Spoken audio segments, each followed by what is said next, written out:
dahulu. Berdoa menurut kepercayaannya masing-masing, mulai.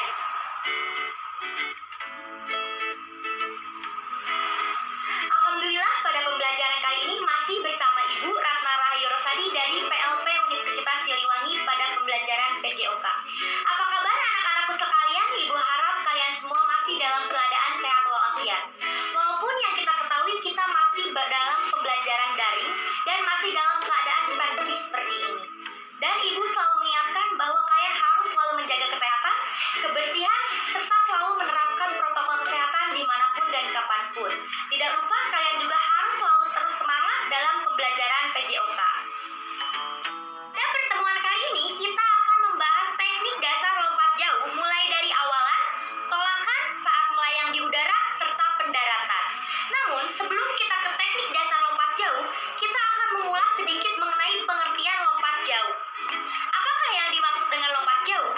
Lompat jauh adalah suatu gerakan lompat ke depan dengan usaha agar badan melayang di udara yang dilakukan dengan cepat dengan cara melakukan tolakan menggunakan salah satu kaki untuk memperoleh jarak yang sejauh-jauhnya. Lalu setelah kita ke pengertian, kita akan lanjut ke ukuran lapangan lompat jauh. Ukuran lapangan lompat jauh yang pertama ada lintasan lari awalan.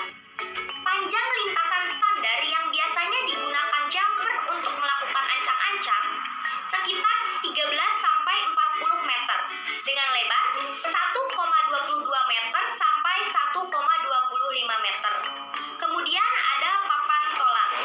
Papan tolak biasanya terbentuk dari segi empat yang terbuat dari kayu atau bahan yang lainnya yang sesuai dengan aturan.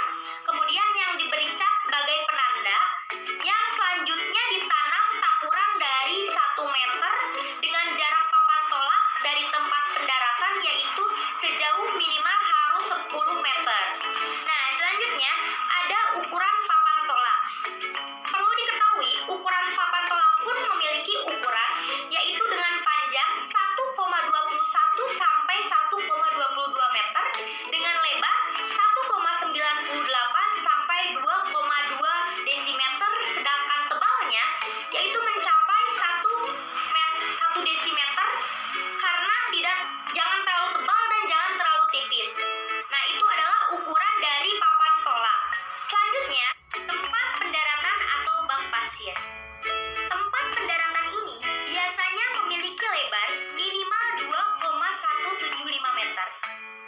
Bak pendaratan ini diisi dengan pasir yang lembut dan halus dan sedikit basah. Kemudian, permukaan bak pasir sendiri harus rata dengan permukaan garis lompat. Selanjutnya, kita akan masuk ke aturan dasar lompat jauh.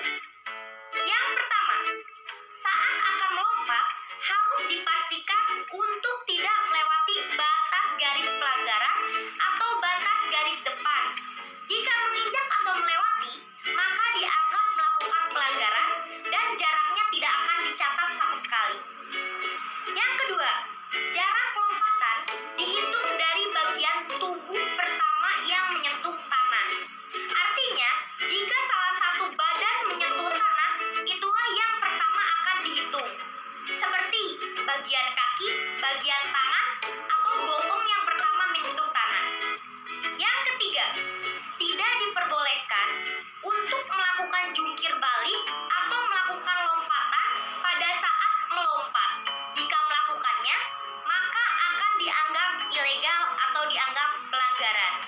Nah, setelah kita memahami pengertian serta aturan dasar, selanjutnya kita akan membahas mengenai teknik dasar lompat jauh. Teknik dasar terbagi dalam 4 bagian.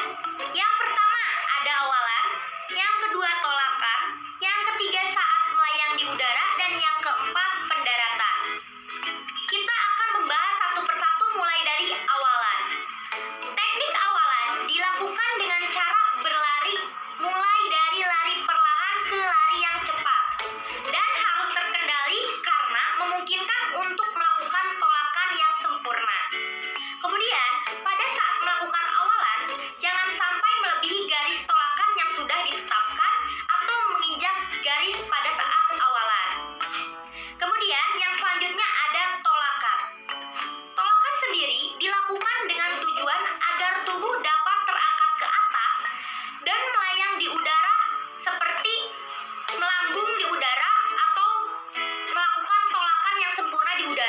Nah, tolakan inilah yang berpengaruh besar terhadap jarak lompatan yang akan kita peroleh nantinya.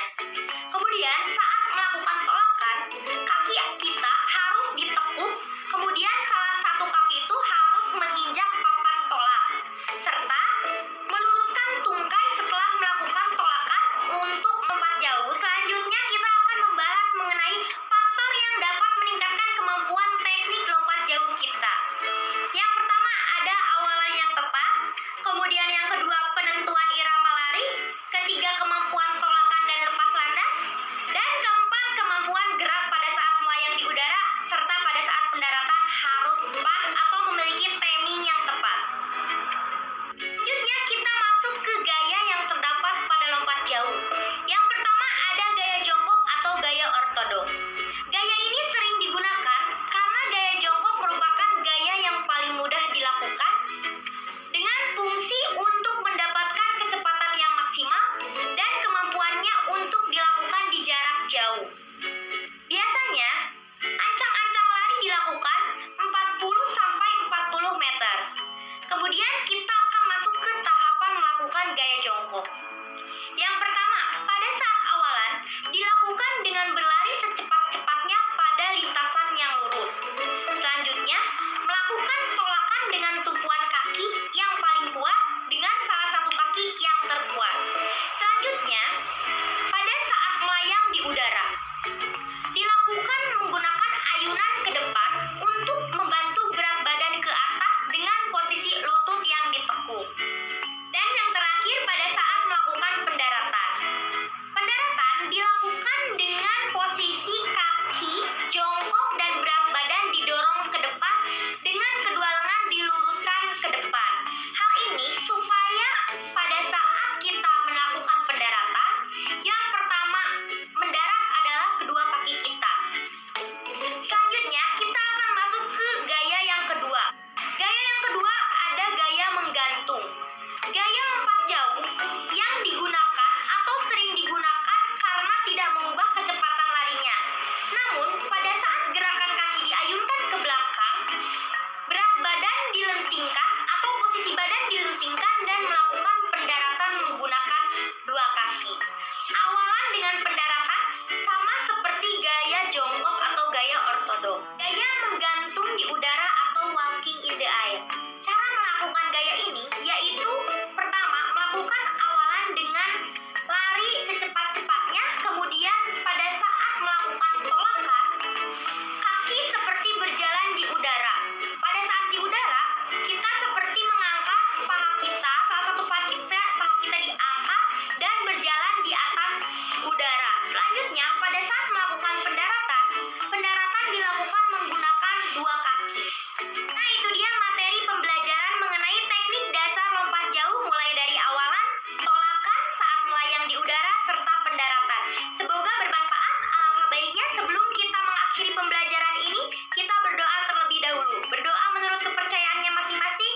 Mulai.